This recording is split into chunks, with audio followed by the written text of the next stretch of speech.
मैं कैसे जुड़ा है ना, इसीलिए मैं जल्दी से आया कि मैं भी अपनी बात रख दूं आपके सामने। तो स्वामी जी पिछले वर्ष था ना ये, जब अभी जिस सत्र में 7वीं का प्रवेश हुआ उसके पिछली बार एक्चुअली हम लोग एक अच्छा सा गुरुकुल ढूंढ रहे थे। और अच्छा सा गुरुकुल का मतलब जो थोड़ा सा रूढ़ियों से हटकर हो, स्वामी जी जो मेरा शब्द है, रूढ़ियों से हटकर हो और एक समन्वित शिक्षा देने वाला। समन्वित शिक्षा मतलब ना तो हमारे बच्चे, जब मुझे बहुत अच्छा लगता है जब हमारे बच्चे कहीं खड़े होते हैं। मैं देख रहा था स्वामी जी, आज की बात बता रहा हूँ, पीछे एक व्यक्ति फोन में किसी को बता रहा था, मैं सुन रहा था उसकी बात, आपसे दूर था मैं। वो फोन में कह रहा था ये बच्चे हैं, वो किसी को समझा रहा होगा जैसे तुम्हारे यहाँ हमने कहीं देखा था, वो महाराज जी जो एक रहते हैं बड़ी सी चोटी वोटी रखे, तो ये वैसे ही बच्चे हैं, सब वैसे ही कपड़े पहने हैं, कुछ तो बिना सिलाया पहने हैं, और ये इंग्लिश भी पढ़ रहे हैं। वो एक्चुअली बोर्ड लगा था, कुछ बच्चे देख रहे होंगे वहाँ जहाँ कुछ कंपेरिजन था कुछ पशुओं का, तो वो देख रहे थे, तो मुझे बड़ा अच्छा लगा।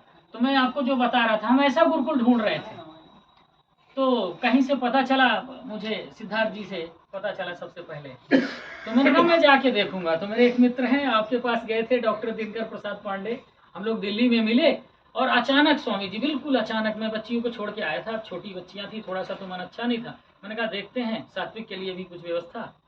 तो हम लोग गए, और ट्रेन में जिसको बालकनी कहते हैं, आप लोग सब जानते हो बालकनी क्या होती है, वो टॉयलेट के पास बैठना पड़ता है आपको पास में टिकट लेके। तो हम लोग वहीं बैठे गए। स्वामी जी बहुत दिन बाद ऐसी यात्रा हुई थी, और दोनों लोग गए, नारनौल उतरे, कुछ पता नहीं था कैसे जाना है, आपसे तो बात हुई थी, खैर पहुंचे। जब हम लोग वहां गए स्वामी जी, पहला मैं गया, आप लोगों को बता रहा हूँ, बहुत सारे लोग तो उस समय नहीं थे, मैं गया स्वामी जी से मिलने। मेरे साथ वो जो पांडे जी हैं डॉक्टर साहब, वो बड़े अकड़ू टाइप के हैं वैसे, मतलब वो जल्दी झुकते उगते नहीं हैं। तो मेरे से कह रहे थे रवि जी, रवि हम चल तो रहे तुम्हारे साथ, देखेंगे महाराज जी लगेंगे तो हम भी प्रणाम करेंगे। मैंने कहा ठीक है भैया चलो, ये अपनी बात बता रहे थे। हम गए तो हमने क्या देखा, महाराज जी वो जो पुराना भवन बना हुआ है ना, जहाँ नीचे वो मंदिर है, तो महाराज जी ऊपर थे। महाराज जी के बगल में एक थाली रखी थी बड़ी साफ सी चमकती हुई, मुझे अभी तक याद है, वो बड़ी चमक रही थी थाली। और महाराज जी ऊपर कुछ नहीं पहना था, उत्तरीय नहीं था, और पसीने में लथपथ और कुछ नोट्स बना रहे थे। मुझे इतना अच्छा लगा, महाराज जी ने सामने ही बैठा लिया।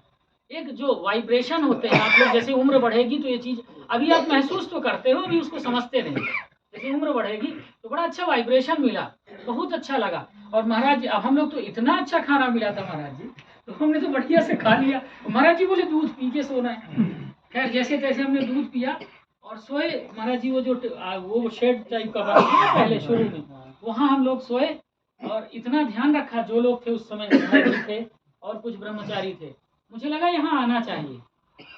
और उसके बाद हमने 1 वर्ष इंतजार किया, 1 वर्ष, वहाँ कुछ इंफ्रास्ट्रक्चर हो जाए, कह पाए कहाँ भेज रहे हैं, और स्वामी जी ने अब वो बना दिया। मुझे लगता है अभी आगे और अच्छा बनेगा।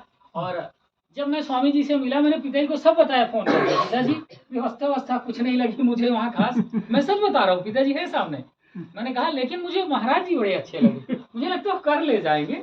तो ऐसा अभी मेरी अनुभूति है, क्या करना है। पिता ने कहा थोड़ा वेट कर लेते हैं और वो बनेगा जब तुमको लग रहा है। उस समय वो नींव पड़ गई थी स्वामी जी, और उसके बाद फिर हमने भेजा बच्चे को, स्वामी जी से तो बात होती रहती थी, और उस समय ये इच्छा हुई कि अगर हो सके तो महाराज जी एक बार भी पधारे। एक्चुअली स्वामी जी में, अब वो आपको देख के आए तो मैं यूट्यूब पर देखता था ये लोग कर क्या सीधा, तो हम लोग स्वामी जी के जब बोलते हैं, स्वामी जी जितनी भीड़ उतना अच्छा बोलते हैं।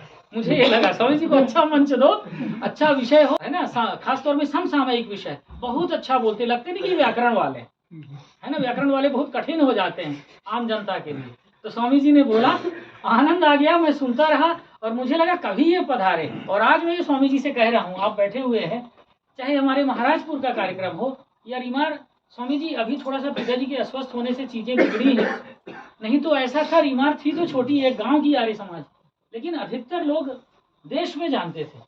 तो अगर ऐसा है तो चाहे आप महाराजपुर चाहे यहाँ आप आएंगे, क्योंकि हम चाहते हैं कि मंच पर सन्यासी हूँ, हमारे आर्य समाज के मंच पर।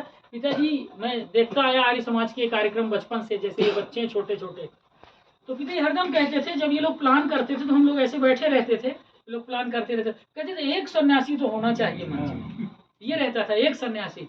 तो मुझे लगता है हमको स्वामी जी मिल गए, है ना।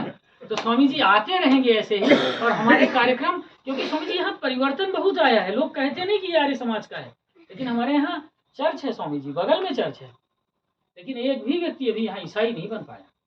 हम लोगों ने इतना तो किया है, शुरू से पिताजी ने इस दिशा में बहुत काम किया।